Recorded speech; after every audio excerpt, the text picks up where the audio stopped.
A esta hora, tanques para resguardar la seguridad de Moscú ante un enemigo interno. Sucede luego que Rusia acusara al jefe del grupo mercenario Wagner de rebelión contra el Estado ruso.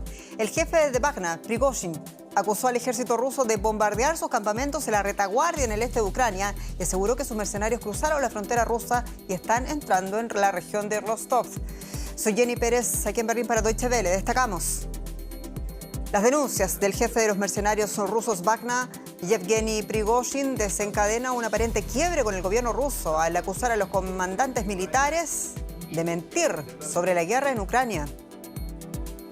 Guatemala y unas elecciones que los críticos aseguran nada van a cambiar. Denuncias de persecución de opositores y críticos y la utilización del poder judicial para beneficio político marcan la recta final de la campaña electoral.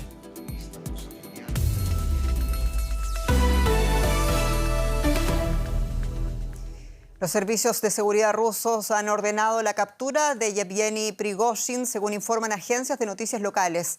Lo acusan de organizar un motín armado. En Moscú, en tanto, se han elevado las medidas de seguridad. Yevgeny Prigozhin había publicado este viernes, recordemos, diferentes mensajes en los que acusaba al ejército regular ruso de bombardear a sus tropas, matando a un elevado número de sus hombres.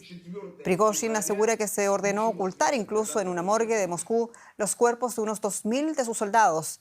También ha llamado a los rusos a unirse a sus tropas para detener a la cúpula militar de Moscú.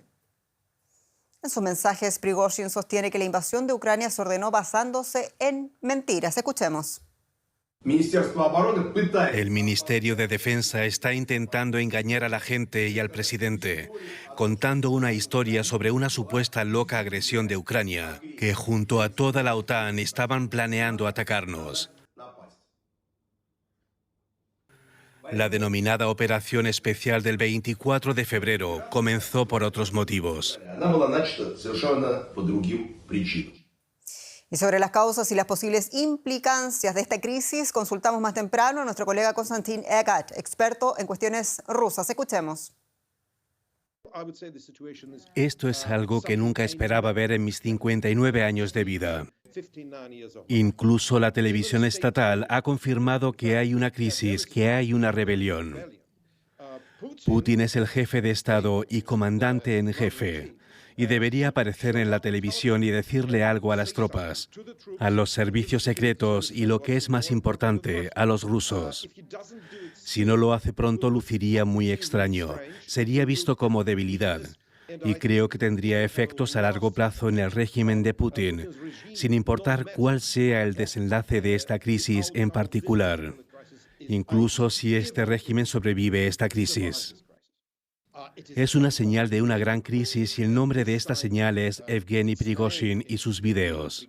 Esta señal ha sido visible durante el último medio año, cuando menos.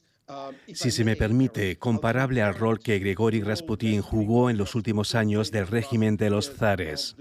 No estoy comparando a estas personas, sino su efecto.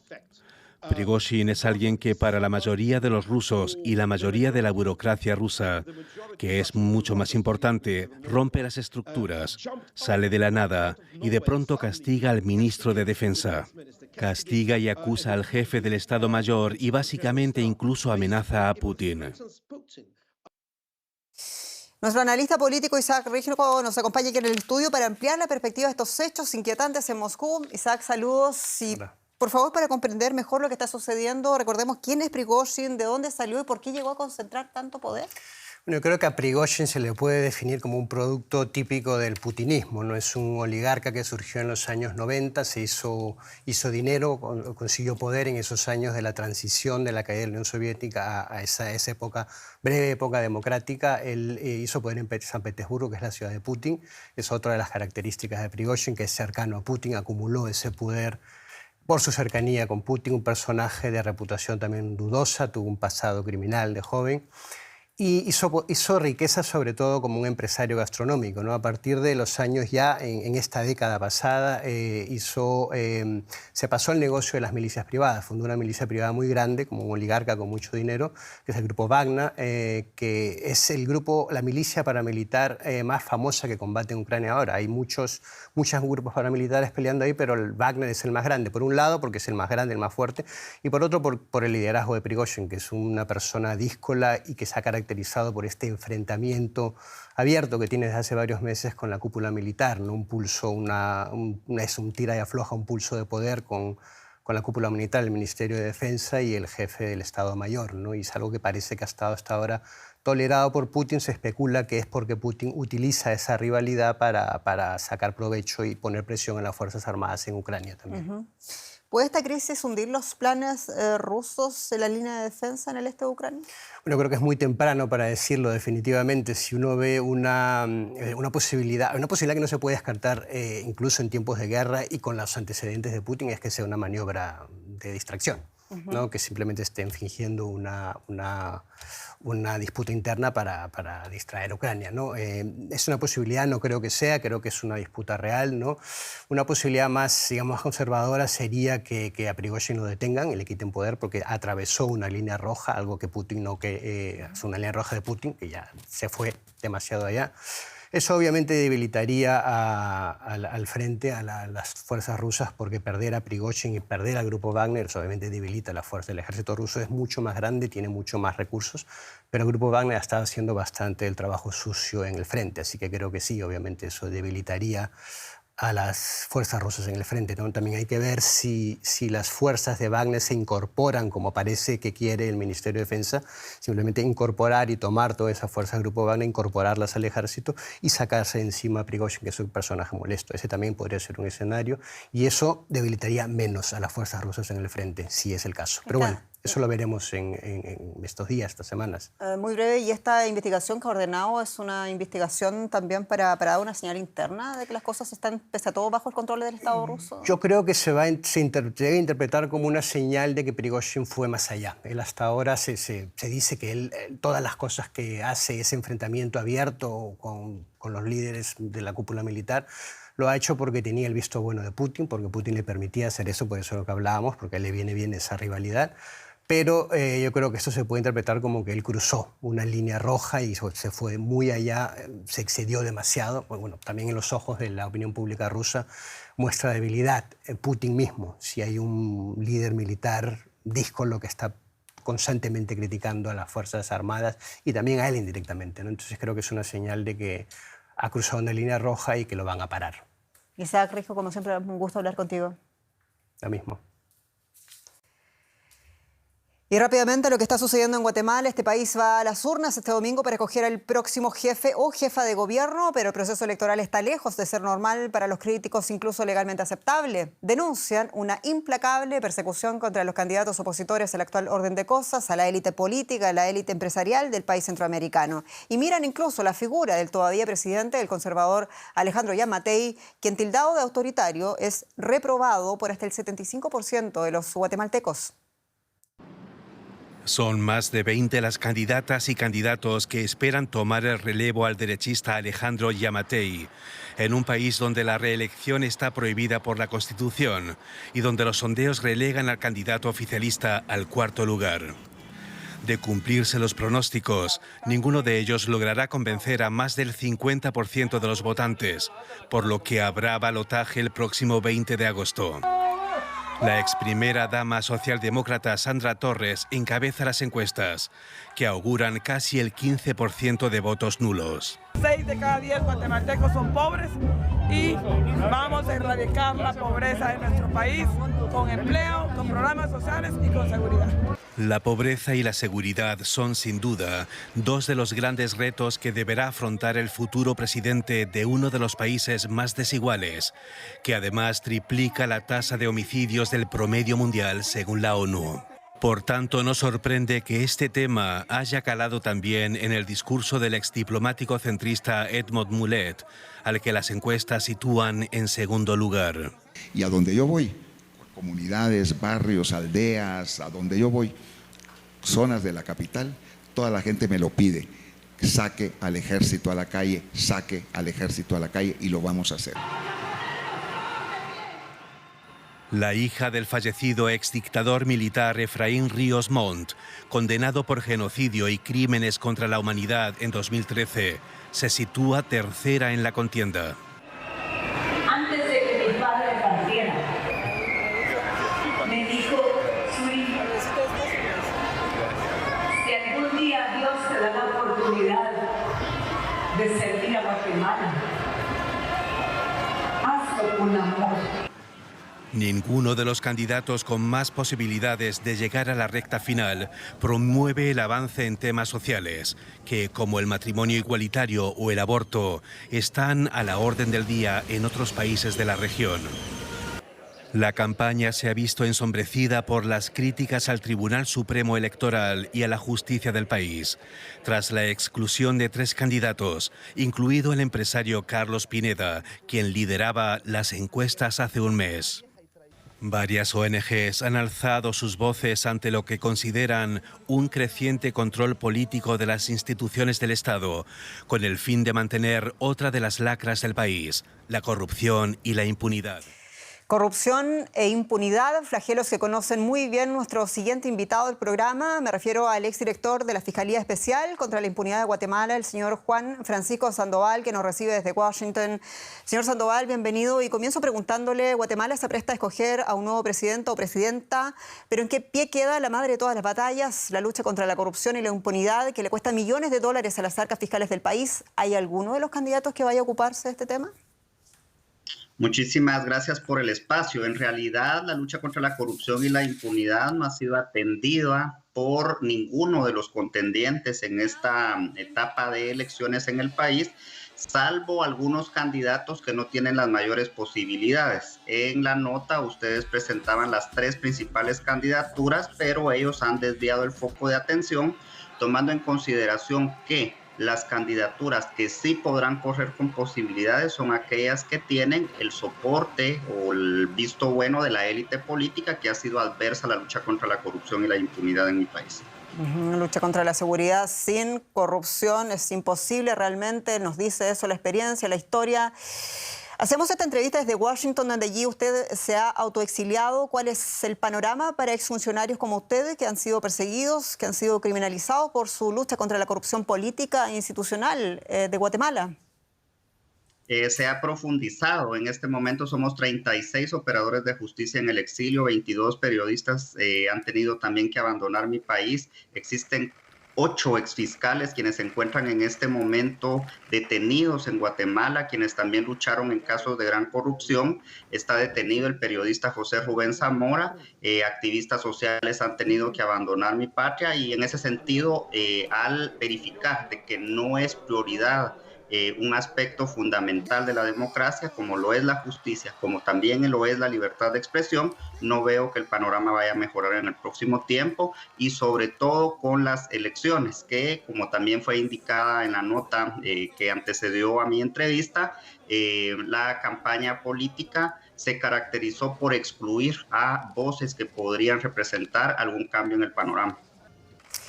Señor Sandoval, ¿qué se debería hacer entonces a nivel internacional, incluso pensando en Naciones Unidas, para que la lucha contra la corrupción no sea una cuestión del gobierno de turno, sino una política de Estado en Guatemala?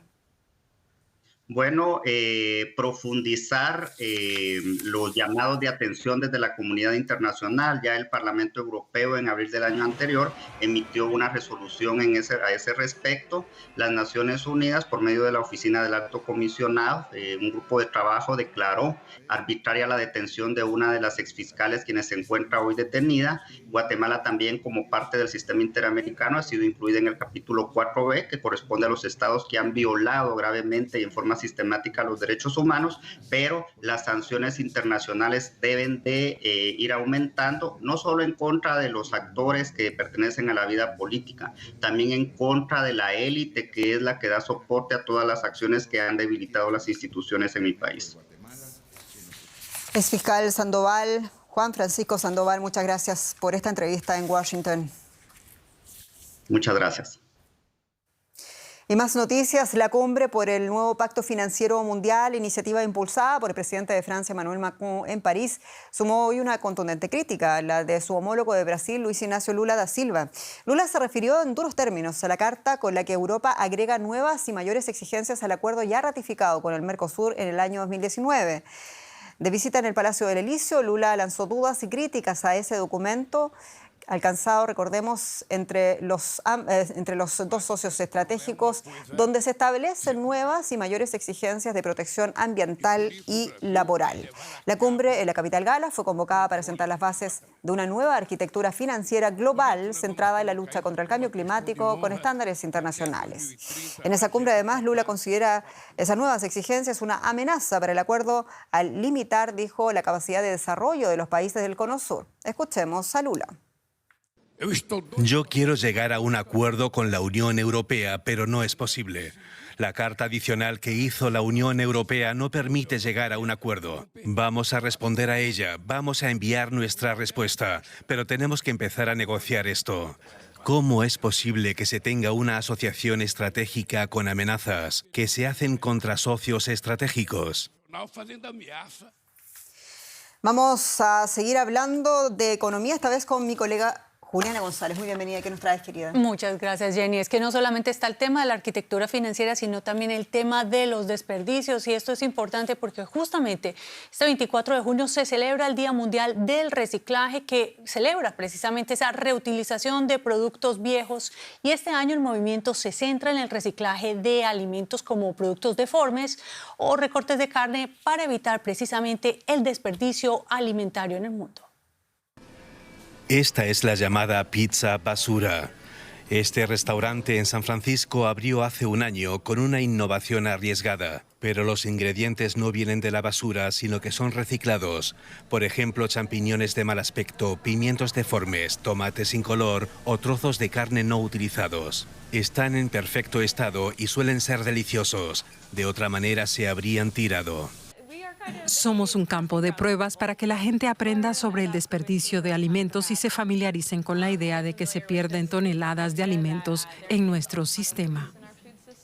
Este movimiento busca aprovechar la comida que se tira. Según la Upcycle Food Association, cada año se pierden en Estados Unidos más de 35 millones de toneladas de alimentos, el 40% de lo que se produce, unos 200.000 millones de dólares. Muchos alimentos que no se comen o que se tiran en nuestra cadena de suministro se debe a estándares cosméticos anticuados o a percepciones erróneas de lo que es comestible o de calidad. El número de empresas asociadas llega ya a 260 en 20 países. Una de ellas es la fábrica de helados de California, Salt and Straw. Para su producto Bread Pudding emplean pan del día anterior. Intentamos escandalizar a la gente para que piensen de otra manera sobre los alimentos y transformar el diálogo. Las empresas asociadas han introducido ya unos 450 productos en el mercado, que en total han logrado rescatar casi 100.000 toneladas de alimentos. Y cambiamos de tema porque la justicia estadounidense ha inculpado a 4 empresas chinas por el tráfico de químicos utilizados en la producción de fentanilo. Un problema en México y en Estados Unidos.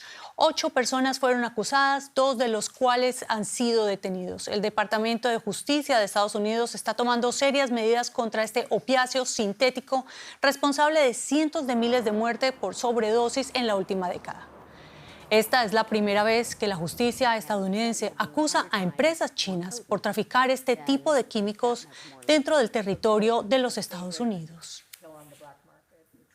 Dejamos aquí la economía, pero seguimos en Estados Unidos y la tragedia de ese sumergible, Jenny. Muy difícil crónica, Julián, es así porque la Guardia Costera de ese país abrió una investigación sobre las causas de la implosión del submarino Titán que iba a visitar los restos del Titanic.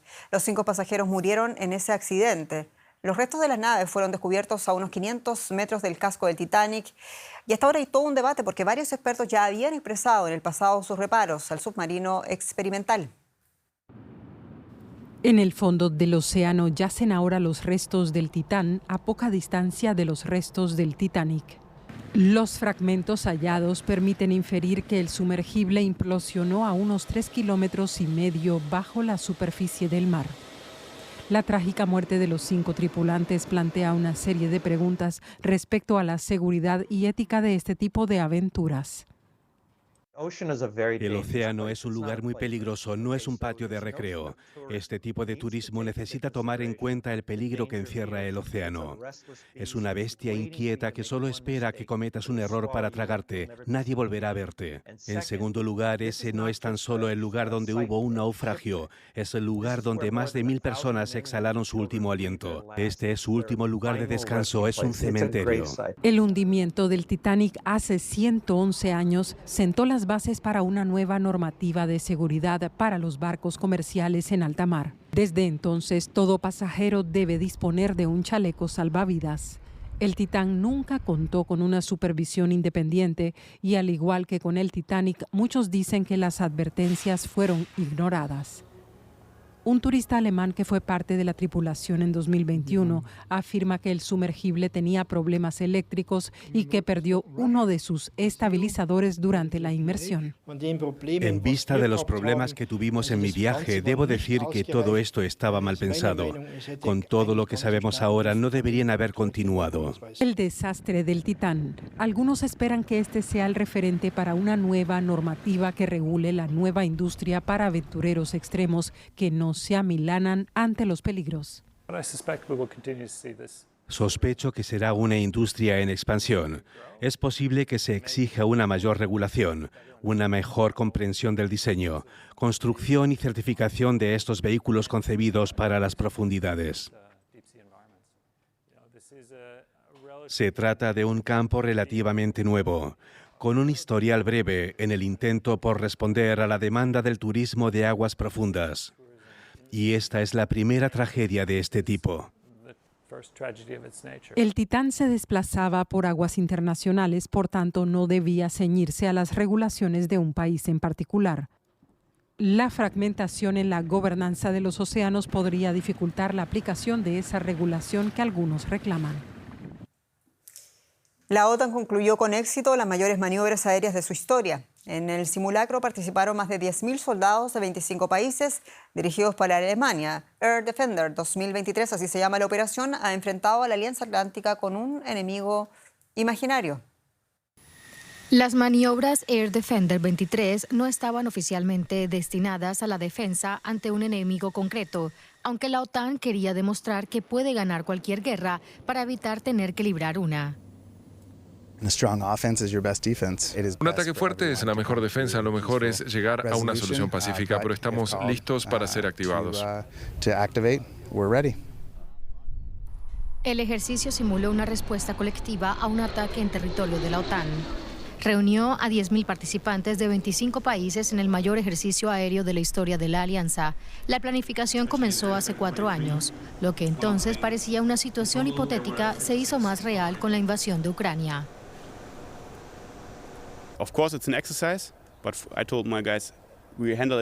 Por supuesto, es un ejercicio, pero les dije a mis chicos que pensáramos en ello como una misión, porque podría serlo en una guerra. Es una cuestión de mentalidad y creo que mis soldados adquieren cada vez más esta mentalidad. Incluso estos ejercicios nos muestran lo importante que es nuestro trabajo. El equipo dirigido por el mayor alemán transportó 17.000 toneladas de rocas para construir una tubería de combustible de 2 kilómetros con que abastecer el aeródromo durante el ejercicio. Es algo que podría ser necesario en caso de guerra, ya que esta zona no dispone de tubería con la que abastecerse. El oficial alemán asegura que podrían reducir a la mitad los 5 meses que tardaron en construirla. También era importante garantizar el suministro a los aviones de combate en el cielo, una maniobra a la que los europeos no están habituados. El coronel de las Fuerzas Aéreas alemanas, Christian John, califica Air Defender de gran éxito. Hubo una gran cooperación con todos nuestros aliados.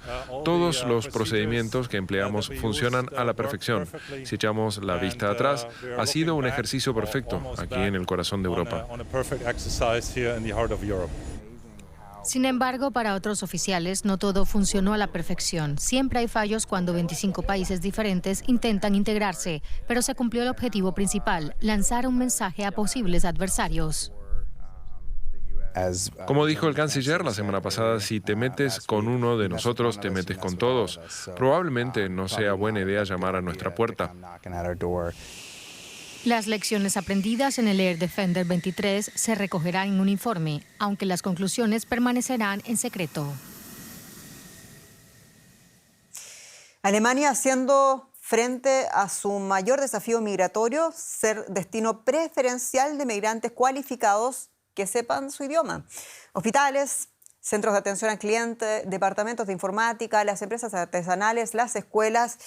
Son muchos los frentes donde Alemania necesita fuerza de trabajo estratégica, también necesita darle un giro a su decreciente tendencia demográfica. Y por ello los partidos de gobierno aprobaron este día y por mayoría en el Bundestag una nueva ley hecha a medida, dicen, de los migrantes no europeos. Alemania la necesita. Faltan trabajadores cualificados. Según la coalición de gobierno, la aprobada ley de inmigración es la más moderna del mundo. Necesitamos que 400.000 personas vengan a nuestro país. Este proyecto de ley garantizará la prosperidad de Alemania. Alemania busca imitar modelos exitosos de países como Estados Unidos, Australia o Canadá, pero la oposición afirma que se trata de un plan engañoso. Es sobre todo inmigración de trabajadores poco cualificados de todas partes y un nuevo derecho de residencia para gente que debería irse. La nueva ley ofrece 3 maneras de inmigrar. Las personas con una cualificación reconocida en Alemania, con una oferta de empleo, pueden obtener un permiso de residencia con mayor facilidad. Se reducirá el salario mínimo vigente y habrá más flexibilidad a la hora de elegir un lugar de trabajo. Las personas que puedan demostrar al menos 2 años de experiencia profesional pueden trabajar en Alemania si tienen una oferta de trabajo. La novedad es una carta al azar, un sistema de puntos con criterios como el idioma o la edad. Más puntos, mejores oportunidades para obtener una visa de 1 año para buscar trabajo. Sin embargo, los inmigrantes deben cumplir con ciertos criterios, como conocimiento del idioma alemán, experiencia laboral y tener una conexión con Alemania. Y así nos despedimos. Como siempre, muchas gracias por su confianza. Soy Jenny Pérez, esto es Deutsche Welle para ustedes, noticias en español desde Berlín. Muchas gracias y hasta pronto.